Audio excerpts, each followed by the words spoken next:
Jai Hind students, welcome to all. So how are you? As you all know that we all are facing critical situation right now, that is coronavirus. Too many pupils already suffered and dead on that.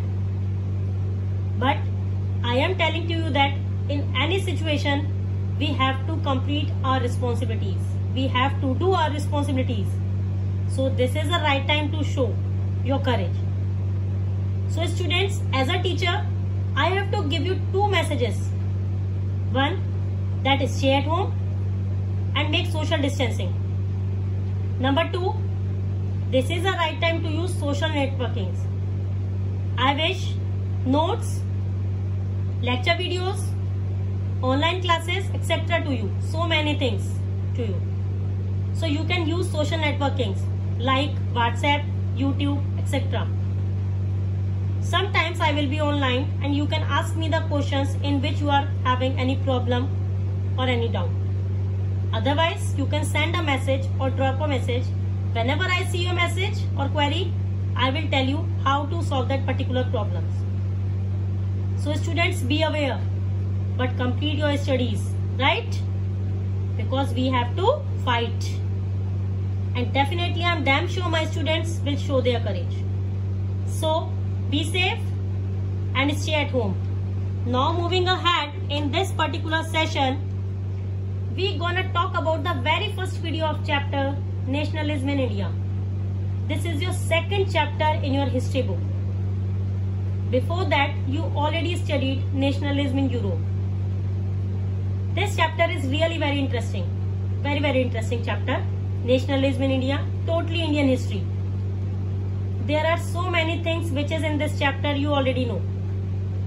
हमने last chapter में क्या पढ़ा था? Nationalism in Europe. So now we had studied कि world में पहले nation state जैसी कोई चीजें एग्जिस्ट ही नहीं करती थी.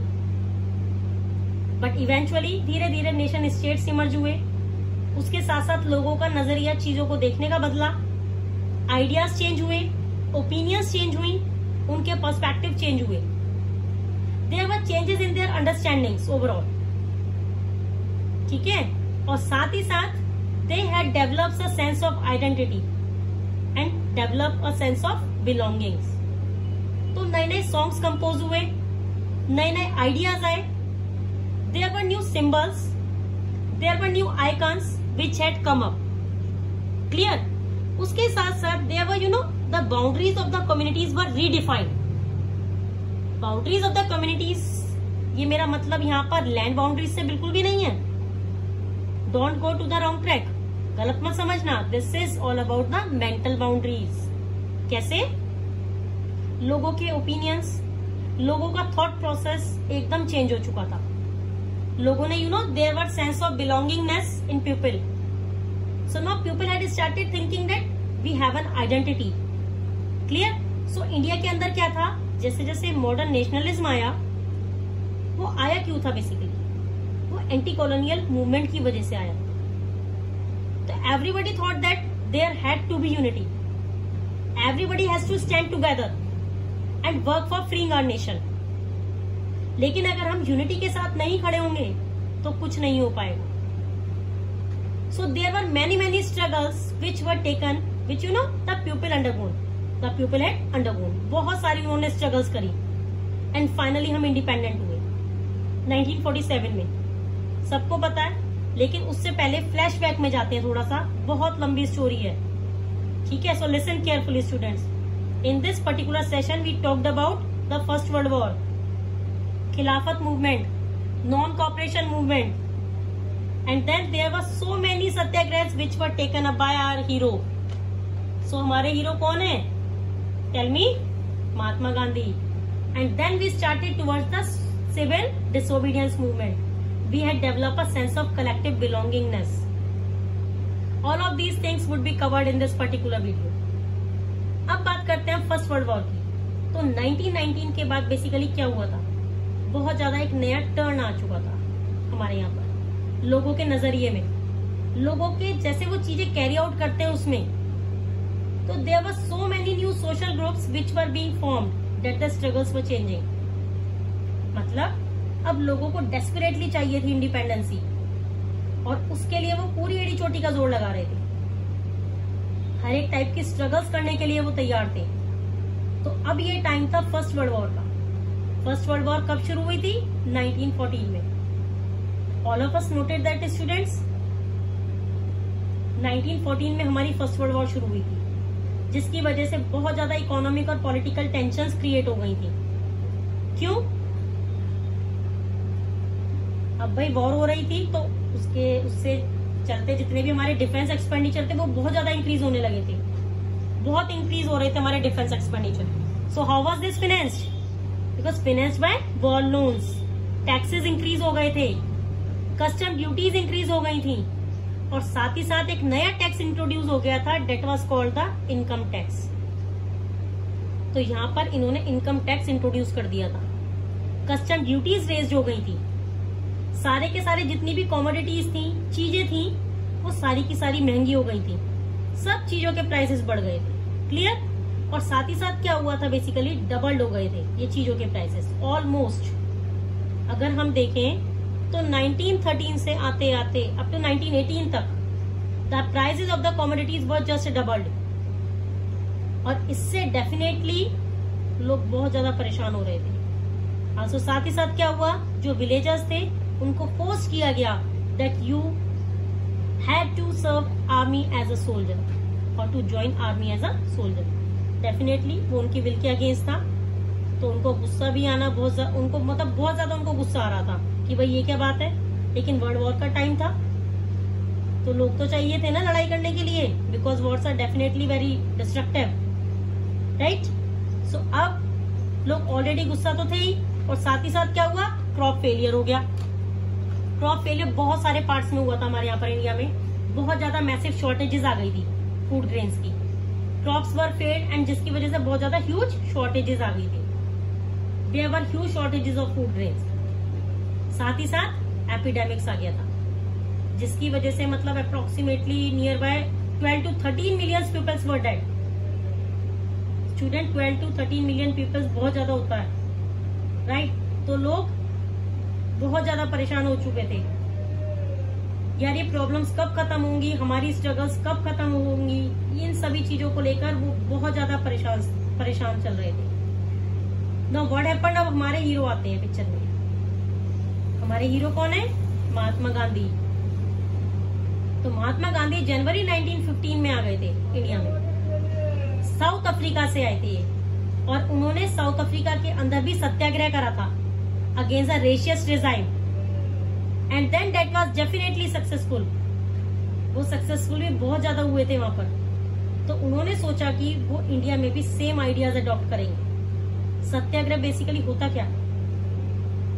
सत्याग्रह इज मेड फ्रॉम 2 वर्ड्स, सत्य एंड आग्रह। तो सत्य का मतलब तो आप सबको पता ही है, satya means truth, right. Satya means truth, and agraha means holding on to the truth firmly.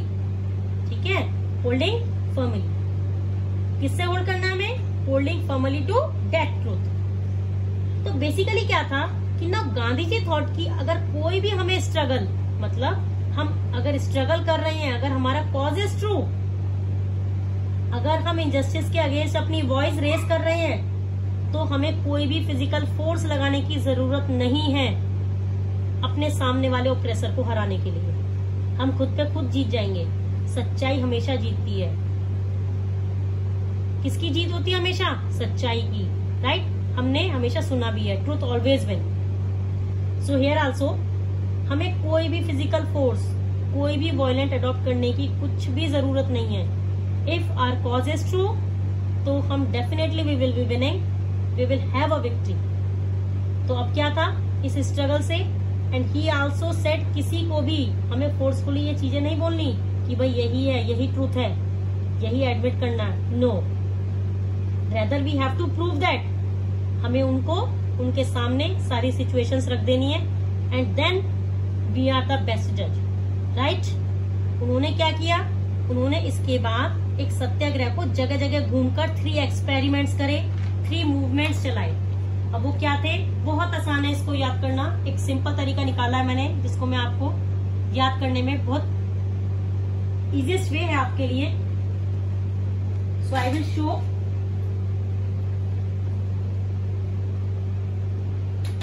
So just look at the board. A Kit Kat. That is Champaran, Ahmedabad, Kheda. So this is the best way to learn. So these are the popular Satyagraha movements which were led by the Gandhiji.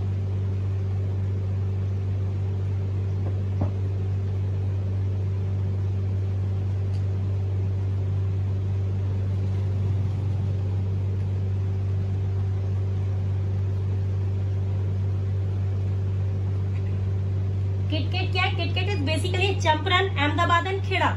So these were the three places जहाँ पर महात्मा गांधी ने बहुत popular struggles movement शुरू किए थे.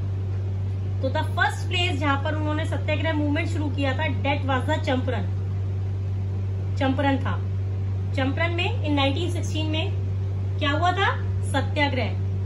This was against the oppressive plantation system. So know what was this? तो basically जो farmers थे इस टाइम पर, they were forced by the Britishers to grow indigo over their fields.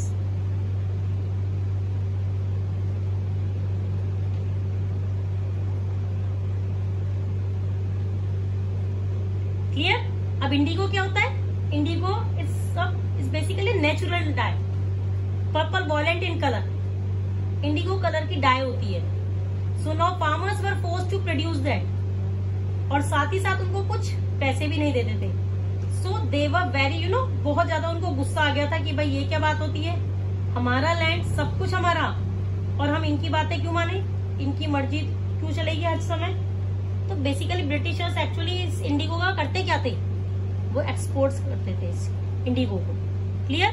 तो गांधी जी ने उनको हेल्प करा against the plantation system, against the indigo plantation system. Basically एक सत्याग्रह हुआ against the indigo plantation system. Then in 1917 में Kheda district in Gujarat, again they wanted a relaxation in the revenue collection. ये क्या था? क्रॉप फेलियर हो चुका था ऑलरेडी, हमने अभी डिस्कस किया है. क्रॉप फेलियर की वजह से साथ में प्लेग एपिडेमिक्स भी आ गया था. तो जो पीजेंट्स थे खेड़ा डिस्ट्रिक्ट के, they could not pay the revenue.